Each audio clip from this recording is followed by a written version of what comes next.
자, 이제 여러분들 본격적으로 이제 첫 수업이 되겠는데요. 법과 정치부터 공부하도록 하겠습니다. 그래서 교재에 나와 있는 대로 좀 순서대로 나갈 거고요. 이제 가급적이면은 거의 뭐 한 99%는 책 있는 순서대로 갈 건데, 아주 어쩌다 한 번씩 좀 이렇게 뒤에 봤다 앞에 봤다 하는 경우가 아주 간혹 한 번 있을 수 있다는 거 미리 말씀드릴게요. 왔다 갔다 하는 거 싫어하시잖아요. 자, 먼저 보시면 민주정치론이 나오고 있어요. 민주정치론이 나오는데 정치가 뭐냐에 대해서 좀 간략하게 짚고 넘어가 보고자 합니다. 정치, 우리가 이제 늘상 접하는 게 이제 정치 뉴스인데, 자, 정치는요 좁은 의미로 볼 수 있고 넓은 의미로 볼 수 있습니다. 좁은 의미의 정치가 있어요. 그 다음에 넓은 의미로 한번 살펴볼 수 있습니다. 그러니까 좁은 의미는 우리가 이제 뉴스에서 접하는 정치가 그게 바로 좁은 의미입니다. 그러니까 말 그대로 정치인들의 활동을 좁은 의미의 정치라고 그래요. 정치인들. 정치인이 누가 있어요? 예를 들면 뭐 우리가 알고 있는 국회의원이라든가 아니면 뭐 정부 관료라든가 등등등. 이 정치인들의 활동을 좁은 의미의 정치다 이렇게 얘기해요. 자, 그래서 이렇게 접근하는 학설을 국가 현상설이다 이렇게 얘기합니다. 국가 현상설. 자, 그러면 넓은 의미의 정치는 뭐냐면요, 우리가 이제 물론 정치인들이 하는 것도 있지만 사회생활을 하다 보면 저 사람 되게 정치를 잘해 그런 말 하잖아요. 이렇게 우리 조직 내에서도. 그 다음에 정치적 발언하지 마라 이런 얘기 하잖아요. 그래서 이거는 모든 집단에서 나타나요. 어떤 집단에서, 모든 집단에서 나타나는 어떤 그 이해관계를 조절하는 활동 있죠. 뭔가 이해관계. 자, 이해관계를 조절하는 이러한 활동. 자, 이거 바로 넓은 의미의 정치다 이렇게 얘기하고요. 이렇게 접근하는 학설을 집단현상설이다 이렇게 얘기합니다. 뭐 어려운 거 없으시죠? 집단현상설. 자, 어떻게 접근하던 정치는요 어떻게 접근하던 이제 뭔가 대립과 갈등을 조절하는 활동이구나 라는 걸로 귀결이 됩니다. 대립과 갈등을 조절하는 활동이 바로 정치구나. 그러다 보니까 아무래도 이런 갈등을 조절하다 보니까 뭐하고 이게 결부가 됩니까? 이걸 원활하게 하기 위해서는 권력과 결부가 되죠. 그래서 부득이 필연적으로 정치는 권력과 되게 밀접하게 결부가 되는구나 라고 해서, 이제 그렇다면 이 권력이 누구에게 속해야 되느냐로 이제 들어가는 거죠. 그러다 보니까 이게 민주정치다, 민주주의다 이런 말이 나오는 거죠. 그래서 이제 민주정치론 이렇게 나오는 겁니다. 됐죠? 그래서 민주주의가 뭐예요? 말 그대로 이와 같은 어떤 권력의 원천이 국민으로부터 나온다라는 거잖아요. 자, 의 한번 읽어볼게요. 국민이 권력을 가지는 동시에 그 권력을 행사한다는 것이다. 권력이 한 사람에게 집중되는 군주 정치나 소수의 사람에게 속하는 귀족 정치와는 구별된다. 그래서 뭐 어려운 거 없으니까 넘어갈게요. 그렇다면 이와 같은 그 민주주의를 한번 역사적으로 살펴보자 이거예요. 민주주의의 어원을 한번 들여다보자 이거. 어원. 우리가 지금 민주주의 영어로 뭐라 그럽니까? 데모크라시다 이렇게 얘기하잖아요. 데모크라시. 그러면은 이 민주주의란 말의 어원을 살펴보면 고대 그리스 아테네 도시국가로 들어가 봐야 되는데요. 자, 이 민주주의란 말은 고대 그리스 도시국가인 아테네에서 나왔습니다. 고대 그리스 아테네에서. 자, 데모스 있죠. 데모스와 크라토스의 합성어입니다. 크라토스. 뭐 한글로 그냥 아셔도 돼요. 그냥 데모스, 크라토스. 그래서 이거는 이 민중이라는 뜻이고요. 요거는 지배 혹은 권력이라는 뜻이에요. 그래서 데모크라시아 이걸 합쳐갖고 데모크라시아 민중의 지배단 말이 이제 고대 그리스 아테네에서 나왔는데요. 이 얘기를 좀 해보겠습니다. 그래서 지금 고대 그리스의 민주주의 이렇게 나와 있죠. 일단은 개념을 좀 체크하고 뜻을 좀 제가 풀어드릴게요.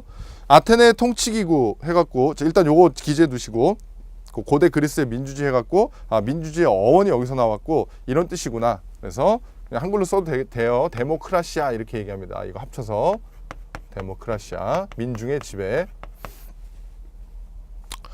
자, 아테네의 통치기구 민회 체크하시고, 민선으로 구성된 평의회 요거 체크하시고, 독립적인 민선재판소 혹은 그냥 재판소. 그래서 지금 3개 체크하라고 했어요. 민회, 그 다음에 중간부분 평의회, 바로 옆에 재판소. 이렇게 이제 구성이 되어 있고요. 먼저 설명을 드리고 좀 필기를 할게요. 왜 이 민주주의 어원으로 볼까? 왜 역사적으로 고대 그리스 아테네를 이렇게 책에서 소개할 만큼 중요하게 다룰까라고 보시면은요. 여기서는요. 직접 민주정치가 행해졌습니다. 직접 민주주의 혹은 직접 민주정치. 직접 민주정치가 뭡니까? 간접 민주정치하고 이제 대비되는 건데요. 자, 지금의 우리 선거를 하잖아요. 투표를 해서 이제 국회의원을 선출하고 아니면 뭐 시의원을 선출하고 구의원을 선출하고 하잖아요. 간접민주정치는 이게 대의제죠, 대의제. 그러니까 지금은 대의제가 보편화되어 있는데 직접 민주정치는 치자하고 피치자가 일치하는 겁니다. 다스리는 자와 다스림을 받는 자가 일치하는 거예요. 그러니까 누구나 다 정치에 참여하는 거죠. 직접 민주정치는. 내가 국회의원이 될 수도 있는 거예요. 그냥 내가 시민 한 명 한 명이 법안을 발의하고 투표를 하고 이런 것처럼. 그래서 고대 그리스 아테네에서는 직접 민주정치가 행해졌는데 다만 여기 앞에 수식어가 하나 붙어야 돼요. 제한된 형태의 직접 민주정치가 행해졌습니다. 제한된. 왜 그러냐면 그러니까 누구나 다 정치 참여할 수 있다고 그랬잖아요. 이때 누구나는 이제 시민만이에요. 시민만 정치에 참여할 수 있었는데 이때 시민은 성인 남자만을 얘기합니다. 성인 남자. 그러다 보니까 이제 여성이라든가 외국인이라든가 노예라든가 이런 분들이 이제 배제됐죠. 자, 어쨌든 간에 이러한 성인 남자가 참여해서 직접 민주정치가 행해졌다는 걸 좀 기억을 해두시고요. 자, 거기 민회. 자, 민회 체크하고 그 밑에 아주 조그마한 여백이 있죠. 위나 위에. 밑에나 위에. 거기다 좀 써놓을게요. 자, 민회는요. 모든 시민이, 그러니까 요 시민이 참여하는 최고의 의사결정 기관입니다. 최고의 의사결정 기관. 자, 요거 좀 체크할게요. 그게 민회예요. 그래서 모든 시민들이 참석하는 최고 의사결정 기관이었다. 자, 그렇게 체크해 두시고, 그 다음에 평의회는요. 평의회는 집행기관이에요. 지금으로 말하자면 집행기관.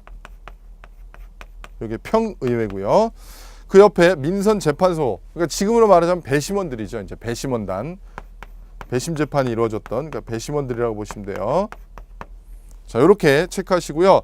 구성된 후 아테네 시민들이 직접 참여하여 이렇게 돼 있죠. 그래서 직접 민주정치다. 다만 제한된 형태였다라는 거예요. 정책의 결정과 집행을 담당했다. 이렇게 돼 있어요. 그래서 뭐 다 설명을 드렸고요. 뭐 좀 하나만 체크할게요. 고대 그리스 아테네에서 이제 직접 민주정치 행해졌다 그랬는데 여기에 있었던 뭔가 좀 투표하고 비슷한 이러한 특이한 제도가 하나 있었습니다. 도편 추방제라는 게 있었어요. 도편 추방제. 도편. 도자기 파편. 네, 투표를 해서 추방을 하는 이런 제도가 있었어요. 도편 추방제.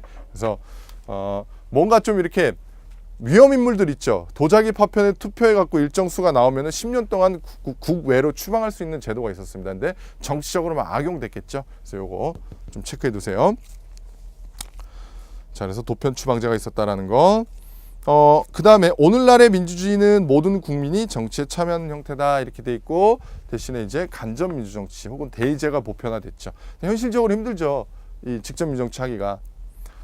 자, 아파트나 빌라에서 반상회만 하더라도 벌써 뭐 사람들이 이해관계가 다 틀리다 보니까 안 가는 마당에 전 국민이 어떻게 한 곳에서 모이는 것도 힘들겠죠. 그러니까 지금은 이게 보편화돼 있어요. 자, 민주주의의 원칙 가볍게 볼게요. 가치 원칙으로 개인 존중, 자유, 평등. 자, 하나씩 다 공부할 겁니다. 제도, 국민주권, 모든 권력은 국민으로부터 나온다라는 거죠. 대표의 원리는 의회제도 이런 것들이죠. 그러니까 우리 지금 의회를 구성하고 그 다음에 의원을 선출하기 위해서 선거제도를 두고 있죠. 그래서 의회제도, 선거제도 자, 이런 것들을 이제 포괄하는 개념입니다. 입헌주의, 헌법에 입각한 거죠. 그러니까 법치주의와 비슷한데, 그래서 법치주의보다는 이제 헌법을 딱 특히 강조하는 거지. 입헌주의. 그러니까 모든 어떤 권력의 어떤 근원, 그죠? 그런 것들을 다 헌법에다가 이제 근거를 두고 이제 발동을 하는 거죠. 입헌주의. 자, 권력 분립. 권력 분립은 두 가지로 살펴볼 수 있는데요. 자, 저쪽으로 와서 다 지울게요. 필기가 좀 많다 그랬죠? 뭐 이 정도의 필기는 이건 빙산의 일각이에요. 필기했다고 하면 안 되는 거예요. 자, 권력 분립. 권력 분립은요. 두 가지로 살펴볼 수 있는데 자, 지금 이제 삼권 분립론이 이제 자리 잡았잖아요. 자, 역사적으로 볼 때는 로크라는 분, 이제 나중에 다 공부하겠지만 한글로 쓰면은 헷갈리니까 숫자로 써서 해서 표현하면 이권 분립론. 로크라는 분이 얘기를 했고요. 그래서 입법권하고 집행권 이렇게 두 가지를 얘기했습니다. 이렇게 두 가지. 자, 현대적인 의미의 삼권 분립론은 몽테스키에라는 분이 정립을 하신 거예요. 몽테스키웨 혹은 몽테스큐 이렇게 읽어요. 자, 말 그대로 이제 우리가 알고 있는 입법, 사법, 행정권.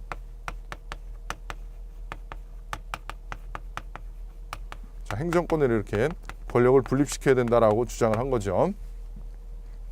자, 지방자치는 알고 계시죠? 그래서 그 지방 주민들이 그 지역의 고유 사무를 처리하는 거죠. 자, 운영 원칙은 다수결, 소수 의견 존중, 토론과 타협, 정치에 참여 뭐 이런 것들 가볍게 보시면 되고요. 자, 지금까지는 뭐 이렇게 아주 어려운 건 없었습니다. 그래서 민주주의의 이념이 나오고 있어요. 너무나 뻔하죠. 인간 존중. 자, 민주주의의 근본 이념이고요. 인간 존중의 정신은 쭉 나와 있는데 뭐 르네상스 이런 좀 세계사적인 지식은 지금은 모르셔도 됩니다. 제가 필요하면은 그 필요한 부분에 설명 좀 드릴게요.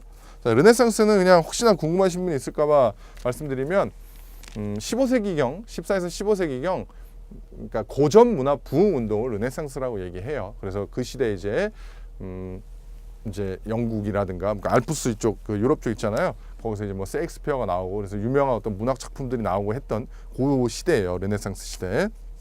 자, 기본적 인권의 존중. 자, 개인이 가지는 기본적 인권을 존중하여야 인간의 존엄성을 인정하고 존중할 수 있다. 인권을 존중하는 건 너무 좋죠. 자, 인간의 존엄성. 이걸 어떻게 어떻게 이걸 보장할까요? 그래서 이제 헌법이 있는 거죠. 자, 그래서 헌법상의 어떤 그 기본권을 보장하는 거죠. 그래서 이제 기본권으로 이것이 이제 발현이 되는 건데요.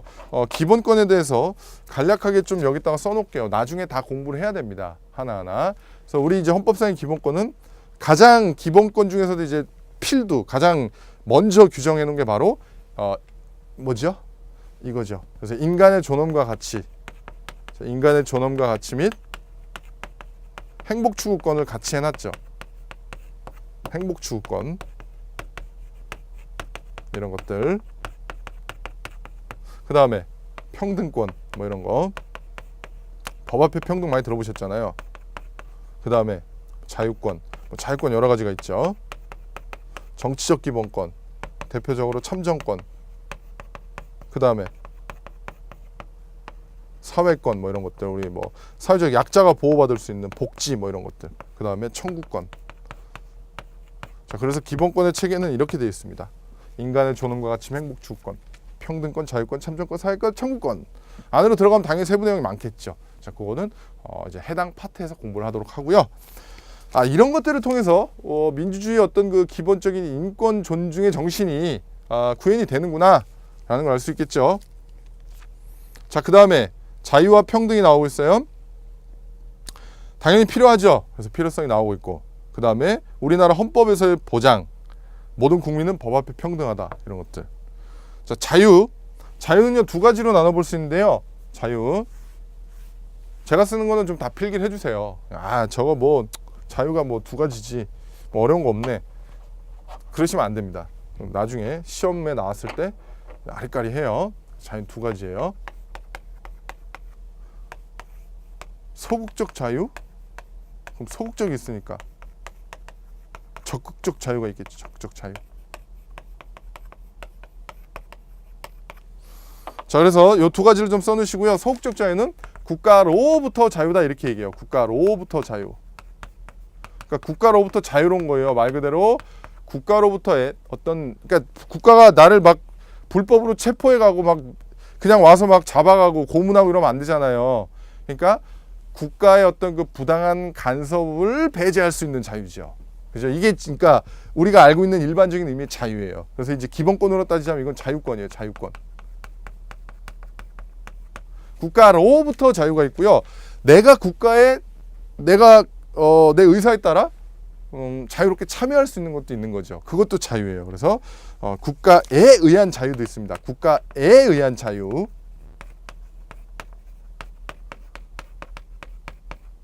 자, 그 다음에 하나 또 국가의 자유도 있어요. 국가의 자유.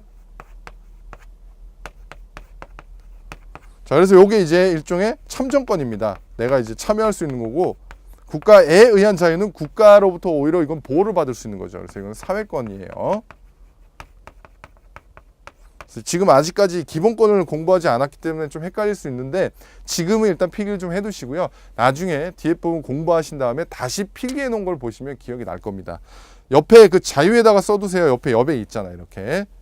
제가 왜 그런 말씀 드리냐면, 나중에 지금은 이제 내용을 잘 모르고 필기를 하잖아요.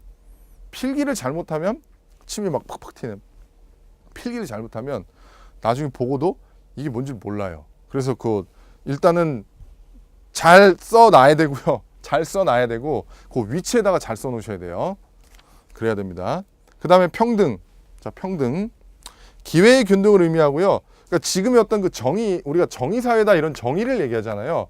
이 정의라는 것과 가장 비슷한 유사 용어가 바로 이게 평등입니다. 그래서 지금의 어떤 그 평등은 일종의 정의사회를 구현하기 위한 핵심적인 요소로 우리가 이제 얘기를 하고 있고요. 상대적, 비례적, 실질적 평등이라고 돼 있죠. 상대적, 비례적, 자, 실질적 평등 이렇게 돼 있잖아요. 이거하고 대비되는 개념이 절대적, 형식적 평등이에요. 절대적, 형식적 평등.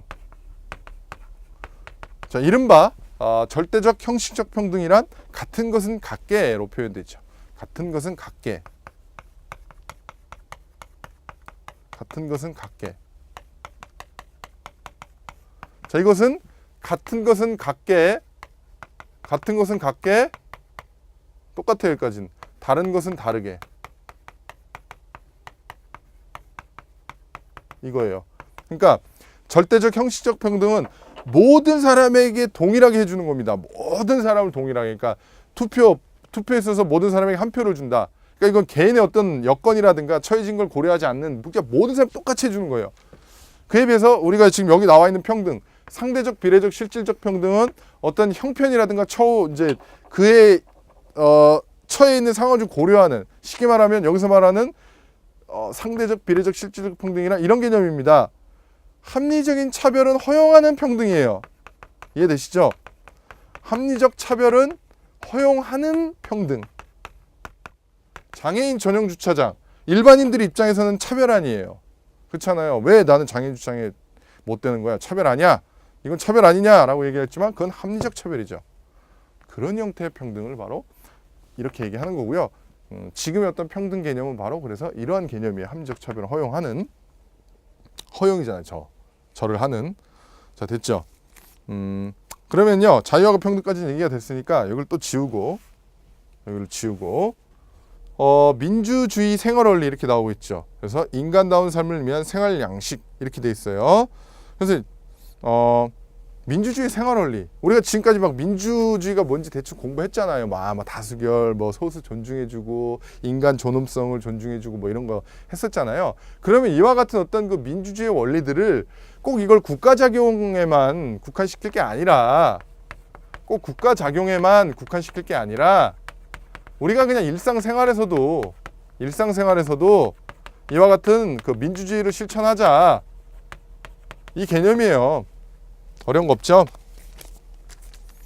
그러니까 비판, 관용, 타협 좋죠. 다수결 너무 좋잖아요. 다수결. 근데 다수결 항상 어떤 그 소수 의견이 무시될 수 있기 때문에 그런 것들을 이제 존중을 해줘야겠죠. 그 정도 보시면 됩니다. 자, 민주정치 형태 나오고 있어요. 직접 민주정치와 간접 민주정치. 조금 설명을 드렸기 때문에 이제 그렇게 낯설진 않죠. 직접 민주정치, 간접 민주정치. 자, 직접 민주정치는 뭐라고 그랬어요? 치자하고 피자가 일치하는 거고, 그 어원, 그 이제 기원을 살펴보면 고대 그리스 아테네였죠. 하지만 거기 좀 제한된 형태였고, 자, 어쨌든 간에 직접 민주정치라 그러면 모든 사람이 정치에 참여할 수 있는 거예요. 자, 이거는 왜 간접민주정치라고 그러는 거예요? 국민 혹은 시민이 자신의 대표를 선출하고 이 대표가 정치를 하는 거죠. 국정을 운영하는 거 아니에요. 정치를 하는 거 아니겠어요. 그러다 보니까 간접적인 거죠. 그래서 이걸 같은 말로 뭐라 그런다고 다른 말로 대의제다 이렇게 얘기한다. 대의제. 상식적으로 한번 생각해 보자 이거예요. 좋은 건 뭐예요? 국민 개개인이 다 자기 의사를 반영시킬 수 있으니까 그런 것들 이게 어떤 그 국민 진정 필요로 하고 그 다음에 국민이 진정 의도하고 있는 그런 의사들은 정확히 잘 전달되겠죠. 그렇죠? 그러니까 민주주의의 이념에는 굉장히 부합하겠지만 현실적으로는 불가능하죠. 아까도 얘기했잖아요. 아파트 한 동 반상회도 지금 다 못하는데 전 국민이 어떻게 가능하겠어요? 고대 그리스 아테네는 그게 왜 가능했을까요? 자, 내 이 X 말고 또 하나의 포털 사이트에 가면 사람들이 막 여러 의견을 개진하고 막 서로 댓글도 달고 하는 그게 있죠. 바로 아고라가 있습니다. 아고라. 고대 그리스 아테네는요, 아고라라는 광장이 있었어요. 거기에 이제 사람들이 이제 다 모일 수가 있었고, 거기서 이제 의안을 논의하고 하는 그런 게 가능했습니다. 근데 지금은 그게 불가능하죠. 지리적으로 다 떨어져 있고, 그죠? 그 다음에 직업도 다 제각각 다양하고. 그러니까 현실적으로 이건 불가능해요. 그런 걸 생각해 보시면 됩니다. 자, 이거는 어떤 전문가들이 정치를 하기 때문에 아무래도 전문성이 좀 올라가겠지만, 국민의 어떤, 그러니까 투표만 하면 땡이잖아요. 거기다가 이제 투표조차도 귀찮죠. 그러니까 이런 어떤 그 민주주의 정당성의 위기 이런 것들이 이제 대두가 되는 거죠. 그래서 직접 민주정치, 국가 정책을 시민이 직접 참여하여 결정하는 형태다. 장점은 시민의 정확한 의사가 전달되고 주민자치 원리에 굉장히 충실한 거죠. 반면에 신속한 결정이 곤란하고요. 시민의 정치적 무관심은 그 옆으로 좀 넣어주세요. 예, 책이 조금 간혹 가다가 이제 편집이 좀 잘못된 부분이 있는데. 그거는 이쪽으로 넣어주시면 돼요. 자, 영토가 넓고 인구가 많을 경우에는 실시할 수 없죠. 그게 이제 단점이고. 자, 뭐라고 되어 있습니까? 국가 정책을 시민이 선출한 대표가 결정하는 정치 형태고, 영토가 넓고 인구가 많은 경우에도 실시할 수 있습니다. 하지만 여론의 왜곡될 우려가 있고 시민의 정확한 의사 전달하기 어렵죠. 그 다음에 아까도 얘기했지만 정치적 무관심이 여기서 나타날 수 있어요. 아, 난 투표밖에 할 수 없잖아요. 근데 이 투표율조차도 저조하죠. 그런 거예요. 그러니까 이제 어떤 민주주의의 위기가 도래하는 거죠. 그죠? 대의제의 위기가. 그래서 지금은요, 이걸 짬뽕 시켜요. 짬뽕. 호남 민주주의, 호남 민주정치. 자, 그리고 밑에 나오고 있을 거예요. 직접 민주정치 제도 이렇게 해갖고 이게 일종의 호남 민주정치라고 보시면 됩니다. 자, 제가 설명드릴게요. 자, 호남 민주정치는 뭐냐면은요. 기본적으로는 대의제를 바탕으로 하되 여기에 요걸 가미시키는 거예요. 얘를 가미시키는 거예요. 가미. 그래서 이러한 직접 민주제적인 요소가 뭐가 있냐라고 해봤더니 자, 우리나라를 이제 설명을 드리자면 우리나라 이제 국가적 차원에서 할 수 있는 게 있고 지방자치적 차원에서 할 수 있는 게 있어요. 자, 국민투표라는 게 있죠. 들어보셨을 거예요. 당연히 안 들어봤으면 이상한 거죠. 국민 발안. 국민이 직접 법안을 발의할 수 있는 거예요. 국민 소환이 있어요. 국민 소환. 국회의원 쉽게 말하면 파면시킬 수 있는 거예요. 큰일 나겠죠. 하면. 지금 현실에서는. 자, 지방자치적 차원에서는 주민투표가 있어요. 주민투표. 주민 발안이 있고 주민 소환.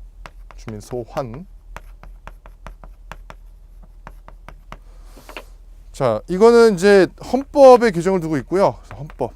자, 이거는 각각의 그 법률에 규정을 두고 있고요.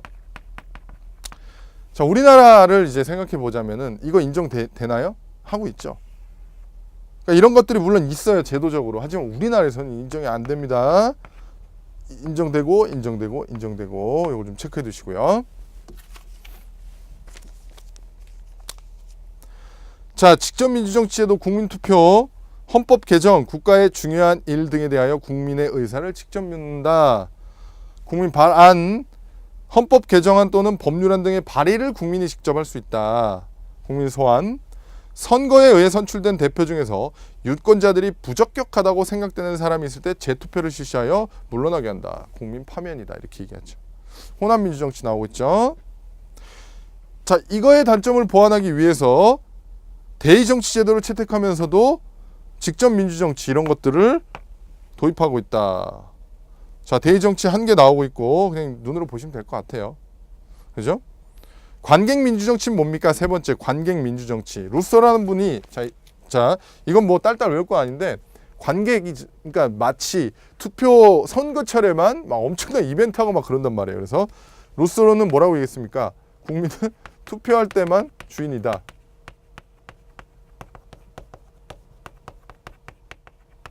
자, 투표할 때만 주인이고 주민이 아니라 주인이에요. 주인이고 선거가 끝나면 노예가 된다. 선거가 끝나면 노예가 된다. 이게 진짜 정말 딱 관객 민주정치를 나타낸 말입니다. 요게 이제 대표하는 말이에요. 인민투표적인 민주주의는 뭡니까? 인민투표. 뭔가 좀 선동, 조작 뭐 이런 것들 있잖아요. 그런 것들을 활용해 될 수 있다 이거예요. 관료제적 민주주의 이런 것들이 문제점이고 극복 방안은 그냥 한번 보시면 될 것 같고요. 자, 여기 안 지우고 딱 있었네요. +1 권력 분립, 삼권 분립 나오고 있죠. 그래서 시민 정부론 로크 이권 분립을 아까 지웠던 거 여기서 이제 이권 분립으로 시작했다가 몽테스키우의 삼권 분립 여기 바로 밑에 있던 거예요. 한번 읽어봐 주시면 되겠죠. 자, 정부 형태 너무 중요합니다. 정부 형태. 혹시 이제 뭐 다른 기본서를 공부해 보신 분들은요, 공부한 순서가 다른 건 좀 다르다라고 느끼실 수 있는데 그 별로 중요한 게 아닙니다. 그 순서 같은 건 어쨌든 다 공부해야 되는 거니까. 자, 정부 형태는 여러 가지가 있어요. 근데 우리는 의원 내각제하고 대통령제는 확실하게 구별하셔야 됩니다. 근데 이게 잘 보면은 이념형이에요. 이념형. 그러니까 역사적으로 살펴볼 때 의원 내각제가 처음 실시됐던 영국과 대통령제가 실시됐던 미국의 어떤 그 역사적인 상황에서 보는 거지 이걸 지금 현실적인 차원에서 보는 게 아니에요. 그러니까 처음 만들어졌을 때랑 당연히 지금 수백 년이 지난 시점에서는 약간 달라질 겁니다. 현실적으로는. 그런 디테일함을 보는 게 아니에요. 그러니까 말 그대로 이념형, 이론적으로 보는 거예요. 여기서 약간 조금 의아해 하신 분들이 있어요. 보면은 이거 조금 다른데? 그거는 이론적인 것과 현실적인 게 좀 갭이 있는 거예요. 자, 대통령제와 의원 내각제. 자, 일단 한마디로 좀 쉽게 표현해 볼게요.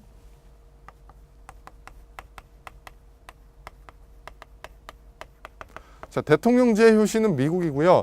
의원 내각제 효시는 영국입니다. 그리고 지금 영국 말고도 의원 내각제 하는 국가들 많이 있어요. 일본도 있고 다 조금씩 틀려야 하지만 이거는 말 그대로 이제 미국 처음에 이제 정착이 됐던 미국과 영국의 상황을 토대로 보는 겁니다. 자, 대통령제는요. 역사적인 배경을 좀 설명드리자면 미국이 어디로부터 독립했습니까? 영국으로부터 독립했죠. 그러니까 이제 독립을 하고서 새로운 국가가 이제 다시 만들어지고 체계를 다지고 하려면 어떻습니까? 강력한 어떤 누군가가 나타나서 이제 지시하고 해야 될 거 아니에요. 그렇죠? 이것도 해라 저것도 해라 해서 체계를 다져야 될 거 아니에요. 그러니까 강력한 대통령이 필요했기 때문에 대통령제가 정착이 된 거고요. 영국은요. 과거로부터 역사적으로부터 보면은 이 군주 있죠. 대빵이 자의적인 권력 행사를 막 했단 말이에요. 마음대로 세금 걷고 그러한 역사가 있기 때문에 어떻게든 그것을 견제하고 적법 절차를 만들어내 갖고 일정한 절차를 거쳐서 군주의 권한을 제한해야 될 그런 역사적 필요성이 있었습니다. 그러다 보니까 의원 내각제가 만들어지게 된 거죠. 자, 그래서 대통령제는 국민이 대통령도 선출하고 입법부, 그러니까 의원도 선출하는 거죠. 입법부, 의원. 자, 의원 내각제는 국민이 입법부, 자, 의원을 선출하고 국회 다수당이 내각을 구성하는 거죠. 내각. 이런 형태예요. 됐죠? 일단 이게 기본입니다. 자, 조금 더 설명드리자면은요. 대통령제는 철저한 권력 분립 있죠. 철저한 권력 분립. 분립에 따른 좀 견제, 뭐 균형, 이거에 좀 더 충실한 거고요. 의원 내각제는 의회와 정부가 굉장히 융합돼 있죠. 그래서 약간 좀 권력 융합 형태예요. 이면서도 동시에 권력 분립적인 요소를 가미를 했어요. 이런 형태라고 보시면 돼요. 자, 의회와 정부의 완전 분립, 통치권도 대통령이 행사하죠. 그 다음에 국회와 정부의 관계는 대체로 보면은 뭔가 이렇게 좀 견제하고 균형하는 뉘앙스예요. 뭔가 협력을 구하고, 그죠? 강요는, 여기서 말하는 강요가 장관이라고 보시면 돼요. 법률안 제출권. 그 다음에 의회 출석 발언권이 없다 이거예요. 철저하게 좀 분립돼 있죠. 그 다음에 강요 의원을 겸직할 수 없어요. 그러니까 장관이 국회의원을 겸직할 수 없습니다. 완전 분리돼 있어요. 우리나라는 겸직 가능합니다. 의원 내각제적인 요소예요. 그게. 자, 책임관계 보시면 의회와 정부는 서로 책임을 묻지 않으며 장관은 오로지 대통령에게만 책임을 지더라. 상호 견제하죠. 대통령은 국회에서 만든 법률안을 거부할 수 있죠. 그리고 의회는 정부에 대해서 탄핵소추가 뭐예요? 파면시켜달라고 요청하는 거 아니에요. 탄핵소추. 장점, 대통령의 어떤 그 정책에 대한 그런 책임 소재가 명확하고요. 그 다음에 뭐 강력한 정책을 시행할 수 있죠. 그러니까 대통령제의 어떤 장점 대체로 강력한 어떤 대통령의 권한에서 나옵니다. 그런 것들이에요. 자, 그 다음에 그 의회와 내각이 대립할 경우 불신임과 해산권을 해결 가능한 건 의원 내각제 쪽으로 좀 넘겨주세요. 옆으로 잘못 들어와 있고요. 그 옆에 보시면 단점 나와 있습니다. 자, 단점을 보시면은요, 대체로 대통령의 권력이 집중되어 있는 거, 독재 나타날 수 있고, 입법부와 행정부가 대립할 경우에 좀 이렇게 이런 것들이 뭐 알력 다툼이 있겠죠. 자, 그렇게 보시면 될 것 같고요. 의원 내각제, 의회와 정부의 관계가 밀접하다 이렇게 돼 있어요. 그래서 권력 융합 형태다 이런 말을 했고요. 통치권은 내각, 그죠? 군주 혹은 대통령은 상징적 존재입니다. 실질적인 권한은 내각 수상, 그러니까 여기 짱이죠. 대빵. 수상 혹은 총리가 보유하고요. 대통령 내지 어떤 그 국왕은 상징적 존재입니다. 그렇게 보시면 돼요. 그 다음에 뭘 체크하시냐면은요. 내각 수반은 의회에서 선출하고 강요는 의원 중에서 임명하더라. 그리고 강요, 법률안 제출권이 있고 의회에 출석해서 발언권이 있다. 그 다음에 강요와 의원 겸직할 수 있다. 내각은 의회에 대하여 책임을 지고요. 상호 견제 수단 있죠. 그거 체크합니다. 자, 이 둘이 의회하고 내각하고 상호 견제합니다. 그래서 여기서 정부는 내각을 얘기하죠. 의회 해산권을 보유하고 의회는 정부, 내각을 불신임할 수 있다 이거예요. 뭐가 먼저 발동되고 뭐가 하고 그건 상관없어요. 그냥 각각 이걸 보유하면서, 그래서 제가 아까 권력 분립적인 요소가 가미됐다 얘기한 거죠. 서로 견제하는 장치가 있어요. 자, 장단점은 한번 읽어봐 주시고요. 여기서 하나만 체크하고 오늘 수업을 좀 마치려고 하는데 밑에다가 좀 필기를 해주세요. 그 이원 집정부제는 한번 눈으로 봐주시면 되고 그 밑에다가 좀 필기를 하고 마치도록 할게요. 중요한 것은 뭐가 중요하냐면요. 이것도 중요해요. 대통령제, 의원 내각제 다 중요하긴 한데 그럼 우리나라의 정부 형태가 뭐냐? 우리나라의 정부 형태.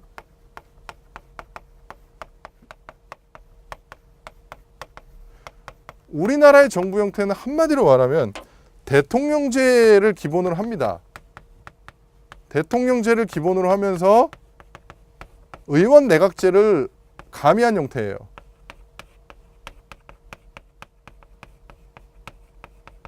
내각제를 가미한 형태입니다. 그럼 어떤 측면에서 대통령제냐라고 얘기한다면 이게 이제 시험 문제에서 자주 나오거든요. 그러면은 이제 이걸 체크하시는 게 더 수월하긴 합니다. 그래서 이걸 좀 외워놨다가 이걸 제외한 건 다 이쪽이구나라고 보시면 되는데 일단 대통령제적인 요소는 대통령의 권한이 굉장히 막강하죠. 그죠? 일단은 국민이 둘 다 선출하잖아요. 국민이 대통령하고 의원을 다 선출하고 의원 선출하는 측면. 그 다음에 대통령의 권한이 굉장히 막강합니다. 대통령이 국가 원수이면서 그러니까 국가를 대표하면서도 동시에 행정부 수반으로서의 역할을 갖고 있죠. 행정부의 이 대빵. 그 다음에 이제 대통령의 어떤 그 국가 긴급권이라든가 이런 거, 사명권처럼 그러니까 대통령의 권한이 막강합니다.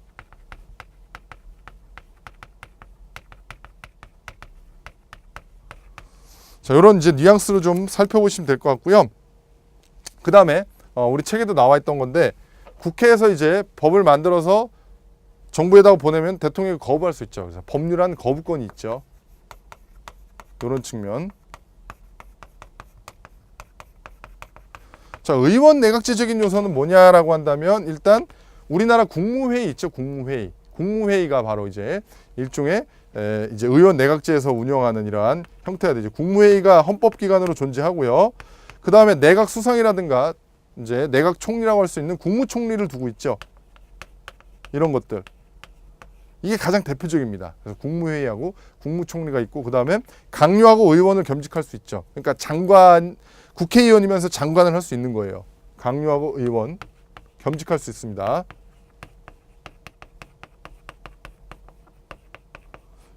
이런 게 가능했나요? 라고 묻고 싶죠? 가능합니다. 실제 있어요. 국회의원이면서 장관이신 분이 있어요. 찾아보시면 있어요. 자, 이런 것들. 그 다음에 정부에서 법률안을 제출할 수 있는 것도 이거 의원 내각제적인 요소예요. 법률안 제출할 수 있습니다. 자,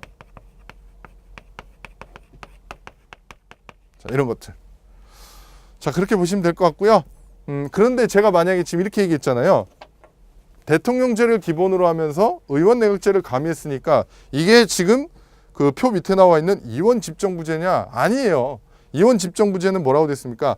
행정부가 이분화되어 있다 이렇게 돼 있죠. 대통령제와 의원 내각제 요소를 결합했다 그래서 우리나라가 이원 집정부제는 아니에요. 왜냐하면 이원 집정부제는 아예 지금 평상시하고 비상시가 나와 있죠. 중심부 자체가 두 개가 애초에 존재해 버립니다. 그러니까 이원 집정부제라는 거는 이걸 절충한 거긴 하지만 그냥 단지 절충한 게 아니라 또 하나의 새로운 정부 형태입니다. 그러니까 우리나라는 그냥 이렇게 얘기하는 게 맞는 거예요. 대통령제를 기본으로 하면서 의원 내각제를 절충 내지 가미하는 형태다. 이렇게 얘기하는 게 가장 정확한 겁니다. 자, 오늘 어떻습니까? 첫 시간이었는데 이 나가는 그 진도 분량에 비해서 굉장히 필기가 많죠. 그래서 중요한 것들 놓치지 마시고 좀 필기를 잘 해두시기를 당부드리고요. 이제 이렇게 쭉 나간다고 보시면 됩니다. 그래서 책 있는 거 체크하고 용어 모르시는 건 제가 설명해드리고 조금 더 공부하셔야 될 부분 필기하고 그래서 여백에다가 최대한 활용해서 해주시고요. 그래서 오늘 수업 한번 해보시면 이제 앞으로 어떻게 좀 준비를 해야 되고 그 다음에 혹시 뭐 복습은 어떻게 해야 되는지 그런 것들 좀 감이 오실 겁니다. 그래서 이렇게 쭉 가시면 될 것 같고요. 이제 또 어느 순간에 또 거의 또 막바지에 이르러 있을 겁니다. 그래서 오늘 첫 수업 여기서 마치도록 하고요. 다음 시간에 또 이어서 가도록 하겠습니다. 여러분들 수고 많으셨어요.